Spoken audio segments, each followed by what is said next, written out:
Le biathlète aura pour mission de remettre les Français sur le rail des médailles.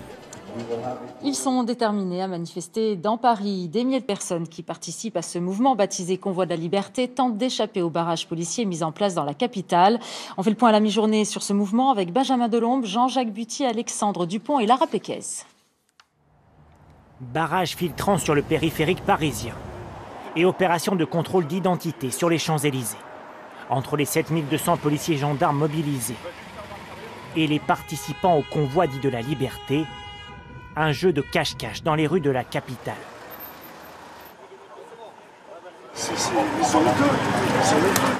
Ceux-là n'ont d'autre choix que de faire demi-tour. Près de l'Arc de Triomphe, quelques manifestants à pied sont verbalisés, ce qui n'éteint pas leur colère. Je suis retraitée, j'ai une petite retraite et c'est plus vivable.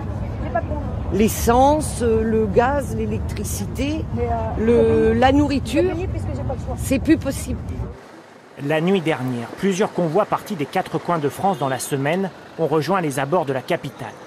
Un peu plus de 3000 véhicules d'après les forces de l'ordre, dont certains ont fait halte près de Fontainebleau. Avec son camping-car étendard tricolore au rétroviseur, Alain est parti d'Aurillac, en milieu de semaine. Vous croyez qu'on a envie de monter? Il y a des gens, moi j'ai vu des gens là, qui ont dormi cette nuit dans des voitures. Vous croyez qu'ils sont venus là pour pique-niquer à Fontainebleau? Non mais quand même, il faut pas rêver. Ils sont là parce qu'ils en ont ras-le-bol et on les écoute pas. De la colère mais aussi l'incertitude au moment d'aborder la capitale.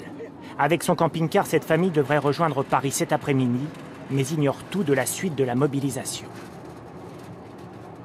On va dans l'inconnu, on ne sait pas ce qu'on va trouver, on ne sait pas si on va pouvoir rentrer, on ne sait pas si on va pouvoir circuler, on ne sait pas, mais on y va quand même, on tente le coup.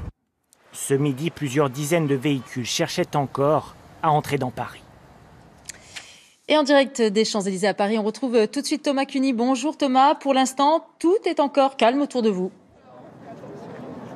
Oui, écoutez, pour l'instant, il n'y a pas beaucoup de manifestants ici au pied de l'Arc de Triomphe. Nous sommes précisément en haut des Champs-Élysées. Depuis ce matin, on assiste un peu au jeu du chat et de la souris. Il y a bien des membres de ce convoi dans les rues adjacentes, mais pour l'instant, aucun rassemblement ici. Les rares manifestants qui se présentent notamment avec un drapeau tricolore sont systématiquement contrôlés. Les forces de l'ordre vérifient le contenu de leur sac ainsi que leurs pièces d'identité. Depuis ce matin, sur l'ensemble de la région parisienne, selon la préfecture de police de Paris, 283 personnes ont été verbalisées. Il faut dire que le dispositif policier est important. Il y a évidemment la police nationale, mais également des gendarmes mobiles qui sont présents, ainsi que des véhicules blindés de la gendarmerie nationale qui se trouvent à quelques mètres de nous et qui se tiennent prêts à intervenir en cas de débordement.